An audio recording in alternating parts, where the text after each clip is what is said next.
episode of House of the Macabre. What followed would become one of the most horrifying hate crimes in modern American history. The autopsy confirmed he was alive for much of the ordeal and only died when his body struck the culvert. This kind of thing is archaic. This kind of belief system is archaic. Profanity is guaranteed. Viewer discretion is advised.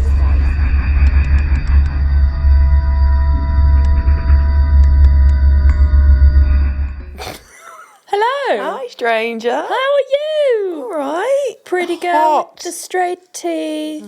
Yes, not long now. I've just started another. I've got 6 more retainers, including the ones in my mouth. Hopefully that'll be it. Yay. These were reordered as well because I've just got one tooth on the bottom that hasn't quite got to where it needs to be. Okay. Started on the whitening as well. I've been doing Nice. that. Yeah. Yes, and it is very, very hot. We're having a heat wave here. I don't like it. No, this country is not cut out for. We're not equipped for No. it. We don't have the attitude for it, but it's also a horrible kind of heat. Yeah. Mark loves it. He would run in 40-degree heat if he was so inclined. But he is not inclined anymore. And if I'm he not could- not listening to it. It's just that Winnie's just sat under your seat and there's a wire there, so I'm just going to keep an eye on her in case she decides to Probably chew. best. She did have a nibble last time, didn't she? She did, yeah. She likes to chew things at the minute. Yeah. Well, I suppose we best get started. Crack on, dear. So, today's story, it's not a story, it's real life, it did happen, is the senseless killing of James Byrd Jr.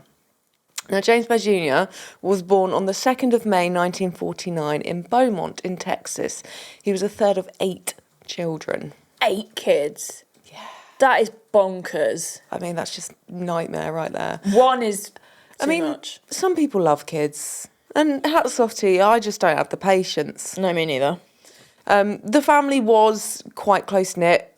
His parents, Stella and James Byrd Sr., they were very sort of deeply rooted in their faith, and they raised their children in the small town of Jasper in East Texas.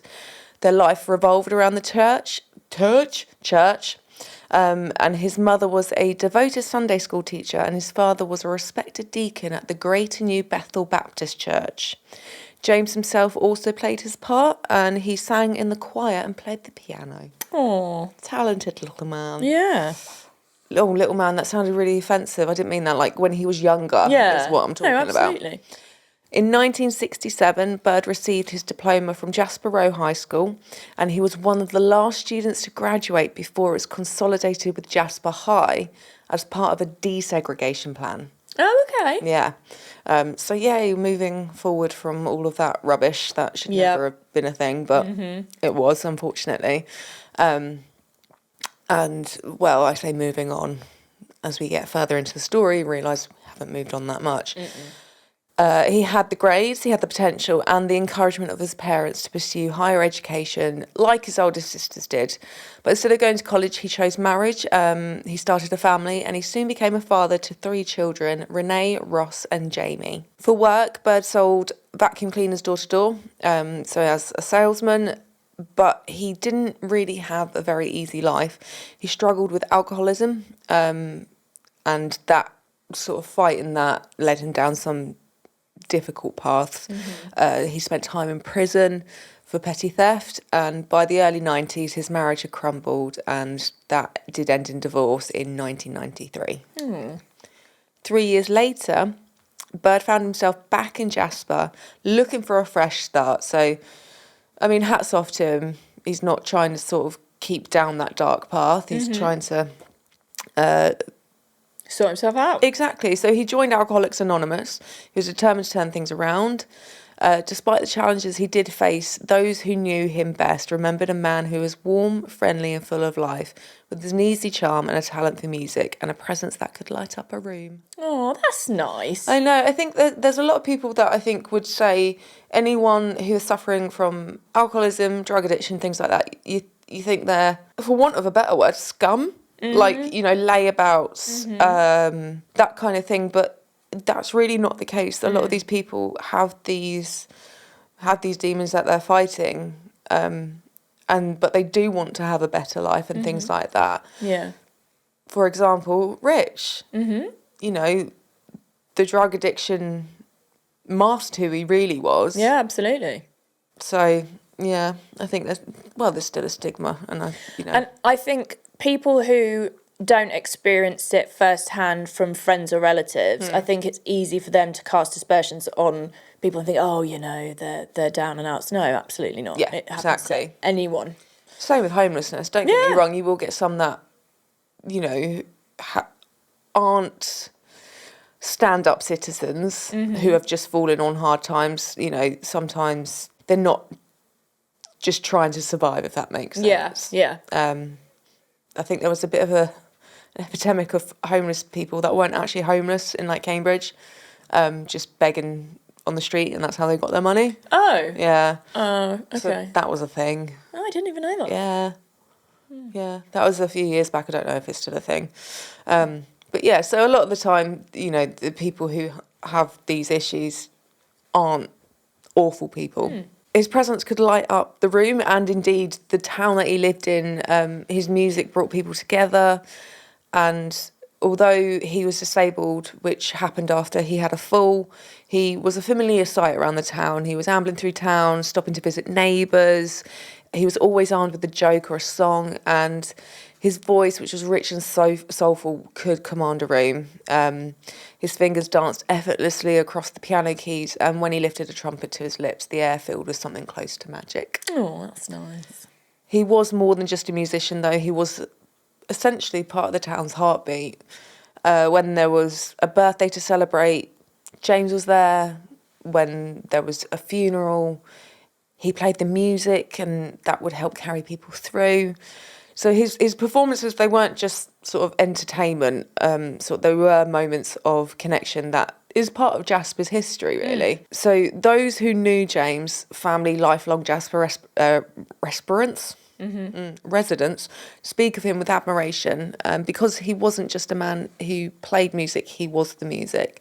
So a lot of people have remembered him as, say, a clown. He was always singing, always doing impersonations. He said he was going to make history. Unfortunately, yes, he has made history, but not in a way that is...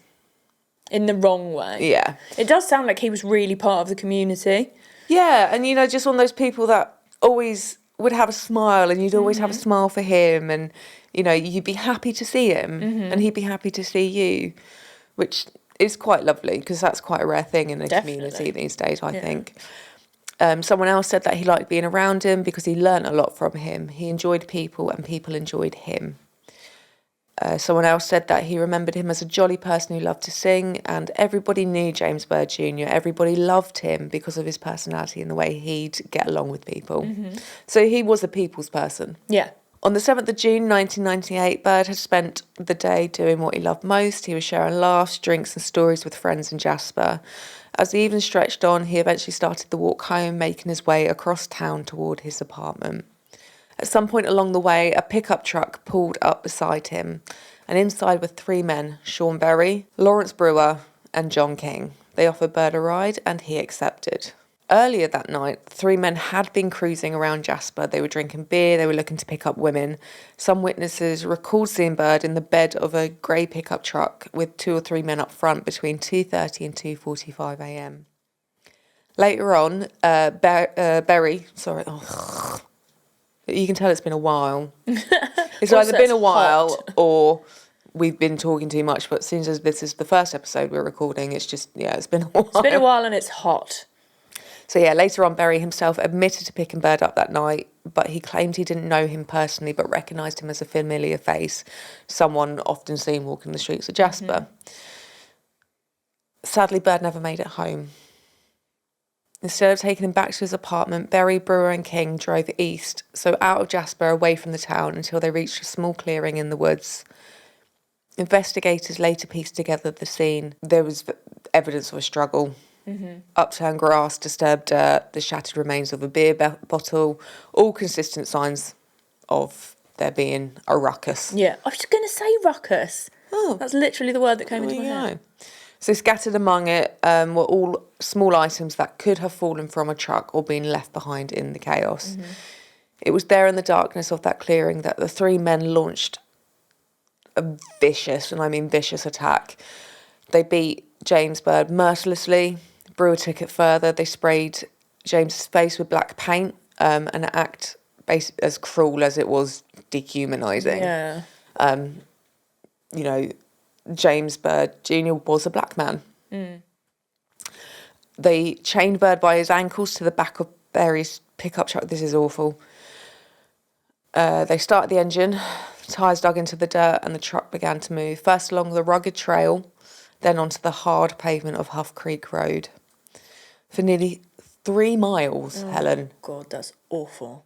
So for someone who doesn't work in miles, that's 5 kilometres. Byrd was dragged. That's absolutely horrendous. What followed would become one of the most horrifying hate crimes in modern American history, and there is no doubt that this is a hate crime. Yeah. And literally the horror just stretched for miles. Investigators later found Byrd's personal belongings scattered along the dirt path and the pavement. At some point, his body veered off the road, bounced into a ditch, then it hit the jagged edge of a concrete culvert. So that's basically roadside drainage structure. Yeah. And the impact was catastrophic. The force severed his right arm, shoulder and neck and head from the rest of his body. This literally sounds worse than all horror movies put together. Real life often is. Yeah. Yeah, I don't. Creative imaginations, I don't think could ever quite get to the real thing and how depraved people can be. Yeah.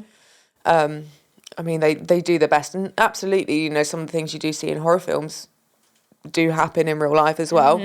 Again, it's not reasoning, but their reasoning behind doing this purely out of hate is just atrocious. Yeah, it's dreadful.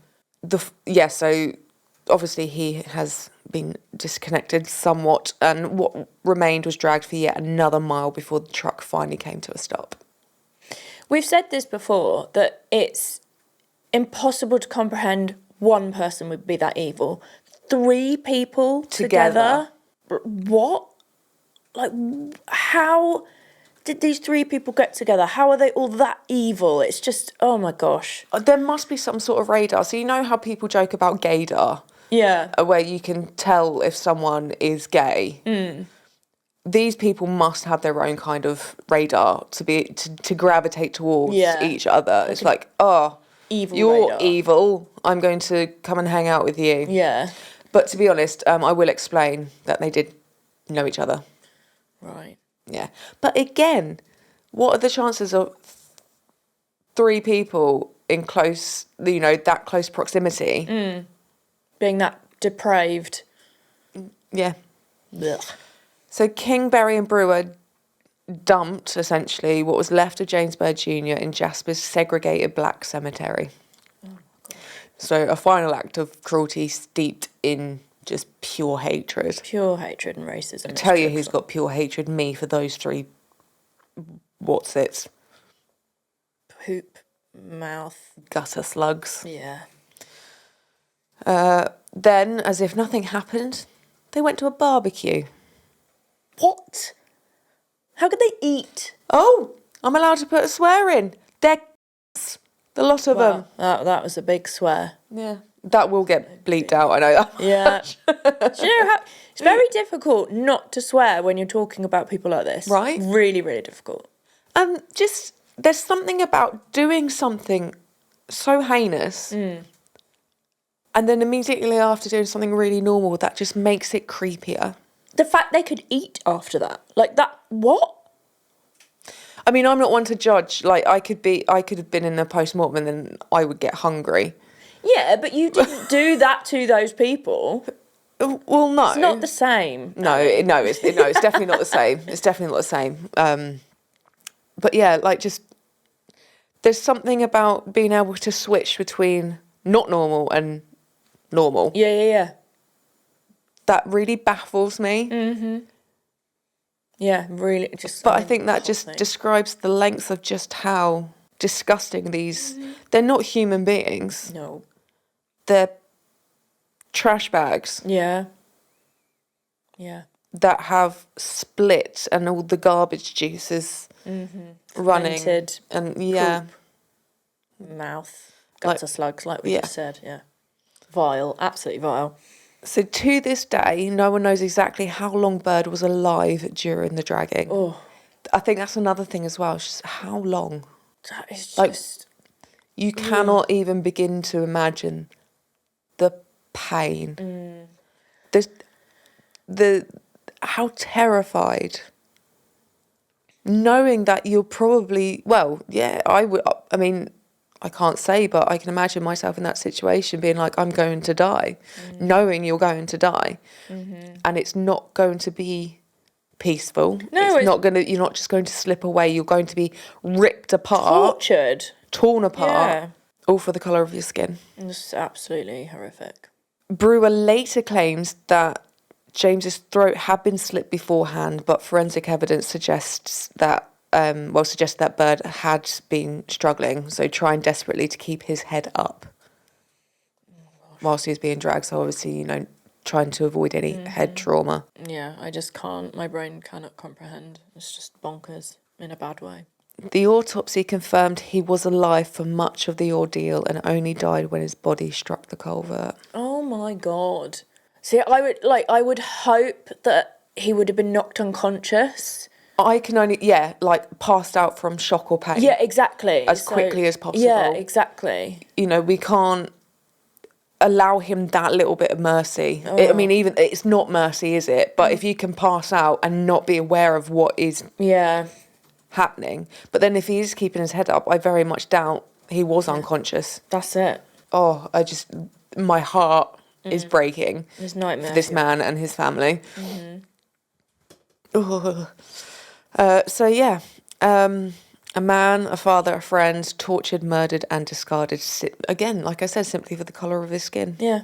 Oh, God, I hate it. It's horrible. It's absolutely horrible. On the 8th of June, which was a Sunday, Jasper County Sheriff Billy Rolls was on the road, heading to Dallas for a golf tournament, when the news report crackled over the radio. Something about a body found on Huff Creek Road. At first, the deputy on the scene suspected a hit and run, but something about it didn't sit right with Rolls. He turned his truck around and headed straight back to Jasper. When he arrived at Huff Creek Road, there were tracks on the ground, but they weren't from tyres. They were the marks left behind from a body being dragged. Rolls followed that horrific trail until it led him to the remains of James Byrd Jr., heavily mutilated, dismembered, and it was unlike anything he had ever seen. That would affect you for the rest of your life, absolutely. surely. Yeah, you can never unsee that. As he walked the path, more clues emerged. Byrd's keys, empty beer cans, a cigarette lighter, its emblem inverted. And later the sheriff's office identified it as a symbol of the Ku Klux Klan. There we go. The investigation moved quickly. A witness recalls seeing Byrd in the back of a pickup truck the night before. That detail led Sheriff Rolls straight to Sean Berry, who just so happened to own a truck that matched the description. But Berry wasn't alone. He lived with two other men, John King and Lawrence Brewer. Both were known white supremacists. It makes you wonder, they say Jasper was a small town. How many people have got... I mean, obviously, this was... in the 90s, sorry. So, things were quite rife still with the racism stuff. We had moved on somewhat, not enough, clearly. But how many people in a small town have, even here where I live or where you live, how many people have these beliefs? Yeah. That you don't know and you think are just a kindly old soul next door that would, give you the shirt off their back, or, you've run out of something. Oh, no, here, have this. Don't worry about sort of returning or replenishing or anything like that. And then underneath it, they're just sick. Yeah, full of hatred. There's a reason I don't trust people. Yeah, people are rubbish. I think, what's that Slipknot song? People equal, can I swear in another language? Yeah. Scheiße. Ja. Yeah. Jawohl. As Nana would say. Yeah, exactly. By Sunday evening, so less than 24 hours after Byrd's body was found, all three men were behind bars. The day after James Byrd Jr.'s murder, Jasper County Sheriff Billy Rolls knew this was more than a local case. It was something far bigger, something that needed federal attention. So he met with FBI officials in Beaumont, insisting that a crime so clearly driven by racial hatred fell under federal jurisdiction. I concur. Yeah, and I'm glad that he pushed that. Yeah. You know, a lot of, you hear stories about sort of local law enforcement that don't want to hand things over to the FBI. They want it to be their case for glory or something like that. Yeah. But this is a bigger picture because, you know, yes, we are focusing on this individual and this crime, but there were probably so many other hate crimes happening as well that it needed to be tackled as like a, I don't know, task force or whatever they call it, on a much grander level. Hats off to him, definitely. Absolutely. And so began an investigation that would span years, bringing together local police, federal agents and prosecutors determined to see justice served. So they all worked together. As the pieces came together, a disturbing picture emerged. Sean Berry, Lawrence Brewer and John King all had criminal records. Berry and King had been close since high school, while Brewer, who spent years cycling in and out of prison, had only recently arrived in Jasper, moving into King's apartment just weeks before Byrd's murder. Wow. It was in prison that King and Brewer had solidified their allegiance to white supremacy. They emerged covered in racist tattoos, steeped in hate-fueled ideology, and when investigators searched King's apartment, they found damning evidence. So there was white supremacist propaganda. It included the Turner Diaries, which is a book that is often described as a blueprint for racial violence. Right. The fact that there is something like that out there, I hope to God it's not now. I probably should have looked at that to see if that's still a thing, or hopefully it's out of print and... Yeah, hopefully it's been obliterated. Yeah, burnt. So the brutality of Byrd's murder sent shockwaves across the nation, thrusting Jasper, quiet East Texas town known as the Jewel of the Forest, into the harsh national spotlight. So Mark has just been looking, and you can still buy that book. That's insane. Please don't. Why hasn't someone banned that? The thing is, yeah, but you can ban books and then they somehow get back in. Yeah, true. Look at all the books they've tried to ban. You know, secondhand sales, that kind of thing. I think people might... There will be some people, it will be part of like a collector thing. Yeah. If that and makes sense. people can self-publish now as well, so, you know, it's not hard. But something that was, you know, considered, like it said, a blueprint, that's still in, you know, being, what's the word? Distributed? Yeah. Available? Yeah. In existence. It's just, yeah, the mind boggles, it really does. Like I said, there'll be some people that will just want to sort of collect it and be like, I own this for some weird reason. But then some people will read that and be like, yes. Yeah. No, do not buy it. No, exactly. Yeah, so in the wake of the crime, the town came together determined to prevent more violence. Church leaders and local officials urged calm working to ease the fear that gripped the community. Oh, no, I read that wrong. Not urged calm working. They urged calm working to ease the fear that gripped the community. I missed out a comma there. Meanwhile, law enforcement worked tirelessly to bring Byrd's killers to justice. Though through 3 separate trials, so they each got trial, each had their own trial, each of the men was convicted of capital murder, marking one of the most significant legal responses to a modern hate crime. Hear, hear. His family refused to let James's death be in vain. Just 8 months later, they founded the Byrd Foundation for Racial Healing, a mission born from tragedy but fueled by a determination to create change. The foundation became a voice for those facing discrimination and injustice across Texas. It's quite heartwarming when people go through something so traumatic and they try to, you know, build a positive from that so that the death... doesn't seem like it was in vain. Or a waste of a life. Yeah, something was learnt from it. They set up a hotline, answered calls from people seeking help and worked to shine a light on cases that might have otherwise been ignored. Because quite often, you know, if it was a blanket belief, you know, there would probably be a handful of people in that vicinity that didn't have these racial feelings. But during that time, probably yes. And I think, Texas is probably not known for being as welcoming as it maybe is now. I'm not sure. Possibly. I don't know. I don't really know the history of Texas, really. But you can imagine sort of a lot of hate crimes were ignored or pushed under the rug, Yeah. or, oh yeah, we'll look into it, and then nothing happens. Yeah. For the Byrd family, justice wasn't just about convicting the men responsible for James's murder. It was about making sure no other family had to endure the same pain. So James Byrd Jr.'s name didn't fade into history. It became a catalyst for change. In the years that followed his brutal murder, his name echoed in courtrooms, legislative halls, and national conversations about hate and justice.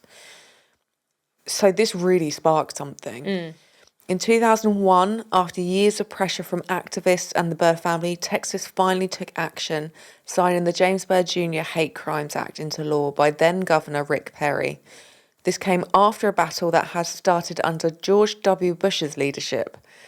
While Bush, who was governor at the time of Byrd's death, had opposed the bill and declined to attend Byrd's funeral, stating a prior engagement, and that... Here we go. Here's one for the All Lives Matter people. In bunny ears. All crimes are hate crimes. You can just, put all of yourselves into one box and throw yourselves into the Thames, because that's a disgusting river. His successor, Perry, stepped in after Bush became president and signed the crucial legislation into law. Thank goodness. Yeah. Then in 2009, President Barack Obama signed the Matthew Shepard and James Byrd Jr. Hate Crimes Prevention Act into federal law. This law linked the legacies of Byrd and Matthew Shepard. So Matthew Shepard was another victim of a heinous hate crime who was murdered just literally months after Byrd in Wyoming. Wow. But Byrd's murder wasn't just a turning point in policy. It was a stark reminder of the deep, persistent roots of racism in America. The execution of two of his killers, both confirmed white supremacists, forced the state and the public to confront the reality that a black man was lynched in modern-day Texas. Again, simply, because it is a simple thing, for the colour of his skin. Yeah, it's just... Oh, gosh. You cut a person and you will bleed the same. You put them in a cremator, they burn the same. You bury them the same. It's irrelevant. Yeah, but honestly, I really do think that some people are wired differently. They have to be. I mean, that amount of hate, you're not... I personally don't believe you're born with that amount of hate. That hate comes from somewhere. It's learned. It's ingrained somehow. It's ignorance. Yeah. In Jasper, the community's response to Byrd's murder and the ensuing trial revealed deep divisions. For many white residents, there was an initial denial about what had happened in their town. Many blamed the media for tarnishing their image and focusing on the town's racial tensions. Well, yeah, because they need to be addressed and there needs to be action. Yeah, something really horrific happened. Yeah. You can't just want to go and slap Don't worry around the face about with the a wet PR. fish. Yeah. I just don't get your image. Like, nobody cares. What people care about is the fact that this man has lost his life unnecessarily. Yeah, exactly. Yet in Jasper, the small East Texas town of just over 7,000 people, Byrd's name is rarely spoken. So yeah, they've done all this stuff, but people still very hush-hush about it. A younger generation has grown up with little knowledge of what happened on Huff Creek Road that night. The town has moved on, but the hate that took Byrd's life hasn't disappeared. In fact, violent extremism has only grown, with Texas leading the nation in white supremacist propaganda incidents. So there we go. It hasn't... Perhaps they're not more lenient now as we possibly thought they may or could be. You think there's progress sometimes, and then other times, most of the time, it's just like everything's going backwards. It seems like it's one step forwards and then literally 5 back. this kind of thing is archaic. Yeah. This kind of belief system is archaic. And what do you achieve from feeling that way? No, exactly. Nothing is going to change. These, people from other cultures and ethnicities, and they live in this world with us. Why are you trying to make life more difficult than it already is? Yeah, and for what purpose? What does your hate do? What do you achieve? Absolutely nothing. No, it's absolutely senseless. The region's past also comes into play. So this part of East Texas had a long history of slavery and racial violence in the aftermath of Reconstruction. Lynchings there were as prevalent as in the worst parts of the Deep South, and a legacy of white supremacy endures at the margins. For Byrd's family, though, his legacy isn't just about the crime, it's about the man. And absolutely, he seems like he was just joy. Yeah. Joy personified. I wanted to be friends with him. Yeah. I want to be friends with him. Sounds like a great guy. Yeah. And, you can just imagine, like, it's almost kind of like movie-like, where everyone's coming together and, they're all spending time together, having drinks, laughing. What a community kind of should be. Yeah. Well, not everyone wants to be that close with their neighbours, but where it's just life is easier. Yeah. And you carry each other through hardships. Yeah, that's it. And the fact there is a support. connection of music there as well is, And we know how much we appreciate the music. We do love music. They remember his warm, joking spirit, his love of music, and the way he brought people together. And they hope that by remembering and by telling his story, by educating others, they can stop hate before it spreads. Because history doesn't have to repeat itself if we choose to learn from it. Mm-hmm. But some people just don't want to learn. No, that's the thing. I don't know. Lavonne Byrd Harris, who is the youngest of the 8 siblings, she said, "We can't just say that what happened to James is just another day in Jasper." She carries the weight of keeping her brother's memory alive, essentially. She also says, as of now, we are on our way to keep his memory alive. So for Harris, growing up in Jasper was filled with warmth and a sense of safety. And a big part of that was because of her brother, James. He is more than just her older brother. He was the family's protector, the one who could always make them laugh, the one who made the world feel a little lighter. That's why, when the phone rang with the news of his death, it didn't make sense. It couldn't be real, not James. Harris recalls, James was a loving person and he loved people, so you couldn't figure out who in the world would get mad enough at James to kill him. But I think, we try and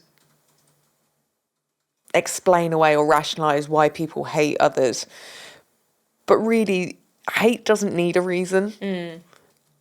And what happened to James was just pure senseless hate. Mm-hmm, absolutely. The Byrd family refused to let James's death just be another tragedy, and they turned their grief into action. Through the Byrd Foundation for Racial Healing, they worked to spread awareness about racial tolerance in schools, awarded scholarships to students, and carried an anti-hate message across the country. On the 20th anniversary of James Byrd Jr.'s death, they placed a memorial bench outside Jasper County Courthouse, a quiet but powerful reminder. It bears a simple quote, "Be the change you wish to see in the world." Mm-hmm. But Byrd's sister, Lavonne, says that the bench has already been moved to a less prominent location. What? Who did that? Again, like we said, for every step forward, there's still painful reminders of the work that is left to do. Oh, it's so frustrating. And the reason it was moved, well, possibly one of the reasons it was moved, was the fact that it was desecrated. Oh, for goodness sake. I mean, is that not just... There's not a stronger term for it, but salt in the wound. Yeah. Ugh. It wasn't desecrated just once, but twice. Oh my God. His family was forced to install an iron gate around it. A heartbreaking measure to protect his final resting place. Actually, I think maybe it was desecrated after it was moved. I'm not quite sure about that. Okay. Yeah, sorry. Well, whatever the case, is absolutely disgusting. One, it shouldn't have needed to be moved. No. And two, it shouldn't need protecting. No, exactly. That's a place for people to sit, to remember, to think, to heal, to love, to, you know. Yeah, it's... It's a bench. How is a bench offending someone? Oh, just... people. And that's when we knew we still had a lot of work to do, says Lavon. Hate can eat at you and make you do the worst things imaginable. You know, I've hated people. Of course I have. I'm a human being. But it's not to quite that level. Well, no, it's just incomprehensible, isn't it? It's, And, you know, there's reasons behind my hate. It's not like I hate you just because, I don't know, your nose is slimmer than mine. It's nothing to do with that. It's, you know, I've been wronged terribly, and that's... But then again, I wouldn't say it was pure hate, because I don't wish them ill. Yeah. You know, I won't give them the time of day. I won't pay them attention. So is that real hate that I feel? Probably not. No. And again, my hatred for anything would, well, quite possibly animal abusers, child abusers, anyone that hurt my family and friends, you know, that's a different story. Keeping Byrd's legacy alive has been an uphill battle, especially when it comes to funding the foundation created in his honour. People don't want to fund it because they think there's no hate in the world, says Lavon. But there are haters everywhere. Oh, yeah. And in Jasper, the town's still haunted by Byrd's murder. His name is rarely spoken, as I mentioned earlier. Not because people have forgotten, but because many want to move on, which I do also get. But it cannot be buried. No, exactly. Again, by not learning from it and not making it, you know, not talking about it, there is the environment for hatred to thrive. Yeah, exactly. And you have to remember to be able to learn from mistakes. Yeah. Other cities don't let you forget it, says Rodney Knowlesworthy, a lifelong Jasper resident and president of the local cemetery association. This is why a lot of people don't come to Jasper, that one piece of history. But it's not... he probably didn't mean it in such a way, but that one piece of history, it's a huge piece of history. It's not like a scrap. Yeah. It wasn't something that, you know, you could just, that old thing that happened. A minor inconvenience. Exactly. Yeah. For some, it's easier to avoid the conversation altogether. Knowlesworthy admits that when people ask where he's from, he sometimes tells them Beaumont instead, just to sidestep the inevitable questions about Byrd's murder. But even as he avoids the discussion, he knows it's one that does need to happen. So it's important to remember what happened to Byrd, he says, to make sure history doesn't repeat itself. Yeah. So what happens when history isn't taught? Young people in Jasper and surrounding areas don't learn much about Byrd's murder in school. I would say that would be a huge, because that's local history. Yeah, absolutely. And it is a lesson. Yeah. What little they do know, they hear from their families. Reagan Gully, a 23-year-old black nurse working in Jasper, didn't learn about Byrd's story in a classroom. She learned it from her parents only after she graduated high school. Wow.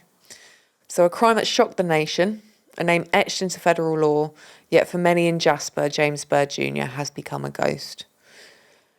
They were trying to let me know the kind of world that we live in, said Gully, that you never know and you have to be careful and cautious.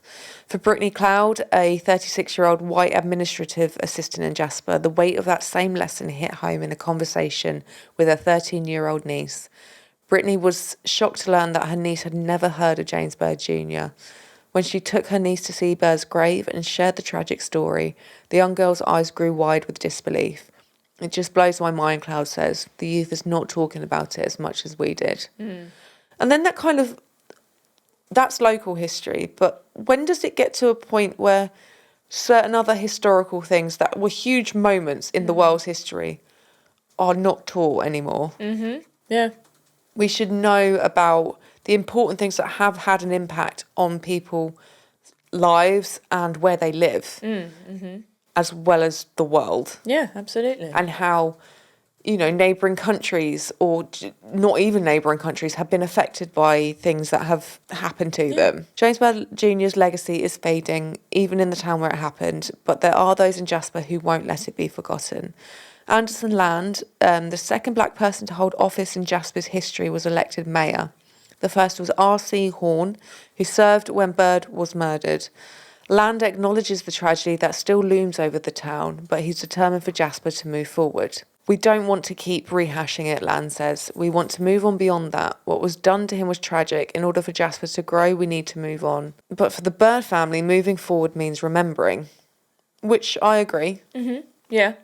He didn't die of natural causes at a grand old age. No, Do you know what I mean? They requested that June the 7th, 2023 be declared James Byrd Jr. Day in Jasper, and the city agreed. Oh, that's good. The mayor issued the proclamation at the next city council meeting, and a memorial service was held at James Byrd Jr. Memorial Park, a place named in Byrd's honour back in 1999. So for the Byrd family, keeping James's memory alive isn't about holding on to the past. It's about making sure the future doesn't forget the lessons of the dark chapter in history. Yeah. I'm going to talk about the Matthew Shepherd and James Byrd Jr. Hate Crimes Prevention Act of 2009, just so that people sort of, if you haven't heard of it, it just gives you some sort of background. It provides funding and technical assistance to state, local and tribal jurisdictions to help them to more effectively investigate and prosecute hate crimes. It also creates a new federal criminal law which criminalises willfully causing bodily injury or attempted to do so with firearm or other dangerous weapon when 1. The crime was committed because of the actual or perceived race, colour, religion, national origin or any person, or 2, the crime was committed because of the actual or perceived religion, national origin, gender, sexual orientation, gender identity or disability of any person, and the crime affected interstate or foreign commerce or occurred within federal, special, maritime and territorial jurisdiction.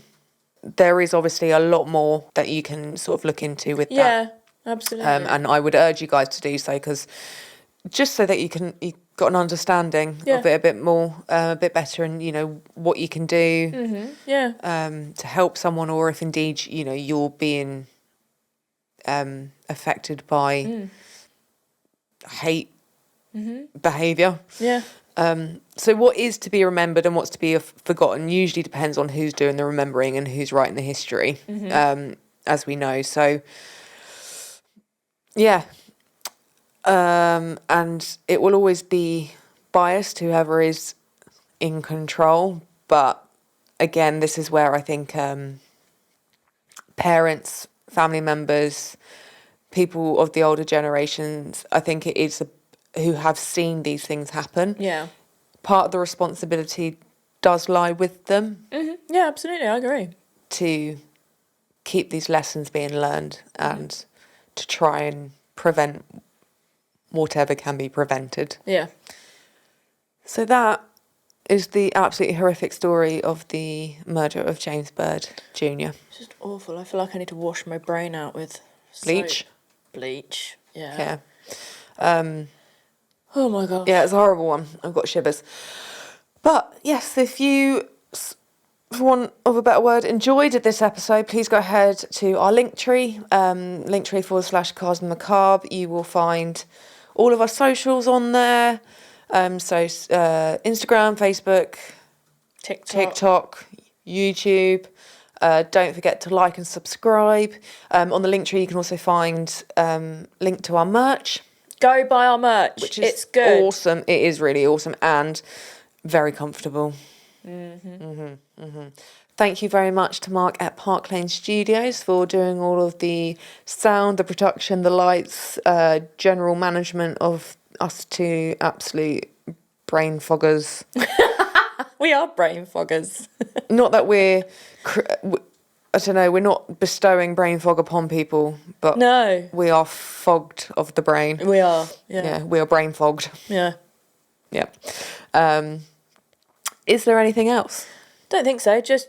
Oh, if you've got any spooky stories. Yes, sorry. spooky stories. Keep forgetting to ask about them. Please go ahead and send them in to carsandmacabre@gmail.com. Yep. Doesn't have to be spooky. Could be true crime related. Doesn't have to be car related. Just Could be weird. Yeah.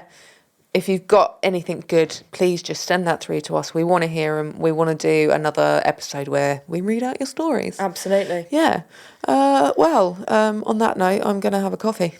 Yeah, me too. Yeah. Okay. Well, until next time, stay spooky, bitches.